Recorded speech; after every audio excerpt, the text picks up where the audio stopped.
So Minnesota Vikings head coach Mike Zimmer has this really bad habit, especially in post-game press conferences, of never putting the blame of a loss on himself. It's always this player's fault or that player's fault or just need to play better. Maybe some assistant coaches are thrown under the bus occasionally.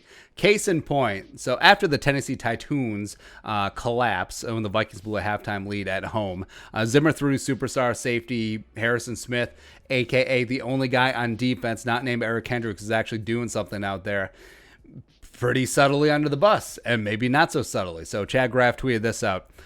Quote, Mike Zimmer doesn't put the blame on just the young defensive players, calling out Harrison Smith and Anthony Harris too. Zimmer on the bomb on Gladney. We had two safeties bite. These guys have to do what they're supposed to do too. Then Andrew Kramer added in, quote, Mike Zimmer after Vikings fall to 0-3 with 31-30 loss to Titans. Too many mistakes, big plays on defense, complete disaster on final drive on offense. Said defenders pressing to make plays, including 22's interception where he was backside help. Front side guy should have been there. So, first quote, the Gladney 61-yard post to the guy that no one's ever heard of, but also put up like 100 yards receiving on the Vikings. I get it. We'll see what happens when the All-22 comes out. But, hey, isn't it your job as the de facto defensive coordinator to remind your players and remind your safeties, hey, they're pounding the run all damn day long with Derrick Henry. Do not fall asleep. Don't get caught peeking in the backfield. Get to your landmarks. Do your job, and we'll get out of here. They might hit us with some play action. Don't give up the big play. Like, your only job as a safety is nothing behind. That guy behind, right? So isn't that your job? Isn't that coaching? Is that technique? Is that what? Isn't that your job as a coach, just to remind players to do that, put them in the right position to succeed, keep drilling those fundamentals, or are the players just supposed to be born with it? Like, they just come out of the womb. It's like, oh, cover one. Great. Now, and also throwing shade at Harrison after he made that big interception at the goal line. It's like, oh, he's backside help. He's pressing too much to make plays. What? Huh? Okay. Yeah. Isn't that what you want? Players making plays? Like, you can make football as simple or as complex as you want. Zimmer likes making it complex, as well as a lot of coaches, a lot of ego do, right? So you could just roll the ball out there, let your players make plays, put them in good positions to make plays, but then, it's your players that are actually winning the game as opposed to the scheme. It's always about the scheme. And you'll find that bad coaches, they try to jam players into their scheme as opposed to catering their scheme to their players. Now, I'm not saying Zimmer's that guy, but we've seen those guys, Norv Turner. And also, isn't your precious little defensive scheme, if it isn't putting your players in the right spots to succeed, don't you get why star players and team captains are pressing to try and make those plays out of desperation, trying to save the season, because they're getting outcoached, they're getting outplayed to a degree. So yeah, you can understand why they're pressing, why they're maybe taking risks, why they're maybe just trying to get after the best that they can, because they see a couple of their teammates stealing the paycheck, or maybe they see a couple of the coaches just not coaching up to their potential. Is that it? And yes, Harrison Smith does absolutely have a reputation for freelancing. In fact, when Xavier Rhodes and Harrison Smith were always jawing on the field whenever there was a blown play, I mean, Xavier did have a point. I mean, Harrison Smith does just like to, instincts take over. Saw this on film. I'm doing this. Hey, Anthony, you mind the back of the store? We got this, right? But also, do you think it really chapped Dick LeBeau's ass when Troy Polamalu freelanced and made some big-time game-changing plays for the Steelers, and he got the credit for it? It's like, oh, Dick LeBeau at it again. 43, head and shoulders up there making an amazing play. Huh?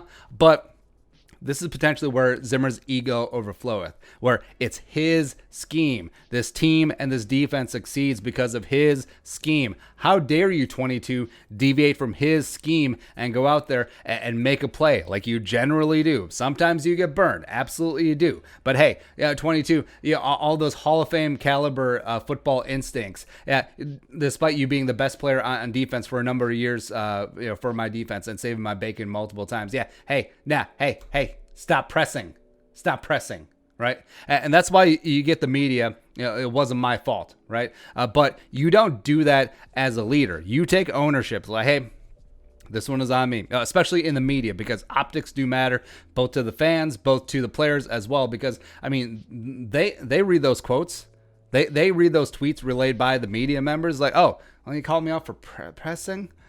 I was busting my ass out there. I got an interception. Anyone else get an interception? Huh? What's going on? And also, behind closed doors, chew asses all you want. That's what you're supposed to do. That's coaching, right? But this whole dog and pony show, I don't get it. But you think players will respond to you after you call them out in the media, after they play a great game, and after a win that you let slip away because of the way that you manage the game? Way too conservatively? Huh? How do you think that's going to work? And also, if you want to lose the locker room, keep this BS up. Because, again, this team is young, but that also cuts both ways because they don't necessarily have a ton of allegiance to use them. So if this season continues to crater and then Zimmer's like, not my fault, his fault. Hey, 22, the guy making plays, that's his fault. All the rookies' fault. They got play better, blah, blah, blah. Because you may think that you have job security because of the 3-year extension, but like we talked about last night, the fired Brad Childress with 3 years left on his deal. So it is possible. The Wilfs will chalk up a bad investment and eat it and then move on, right? And also, here's the thing to think about too. Just like Zimmer's getting into prevent defense, and it prevents you from winning. He gets way too conservative when the Vikings have a marginal lead because he thinks that every other team, every other defense, every other offense plays like his. But if the Minneapolis Miracle didn't happen, if that amazing low percentage lightning strike play from Keenum to Diggs, sideline touchdown, unbelievable. If that didn't happen, Mike Zimmer probably is not coach of the Vikings right now.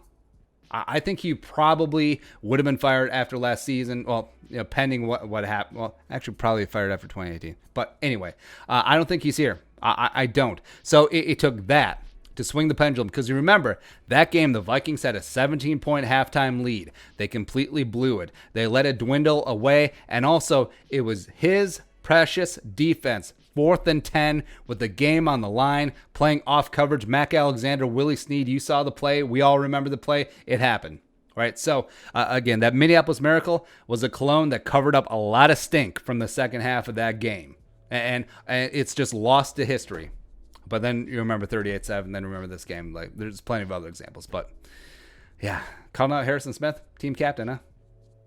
I don't know. Like, I understand Bill Parcells is your mentor, but there's always a method to the madness of Parcells. I don't know if there's any method here. But your thoughts. Zimmer calling out Harrison? Let us know in the comment section below. Subscribe for daily Viking Stakes. Want to support that work? Post some in the Venmo. But until next time, Skull, production value.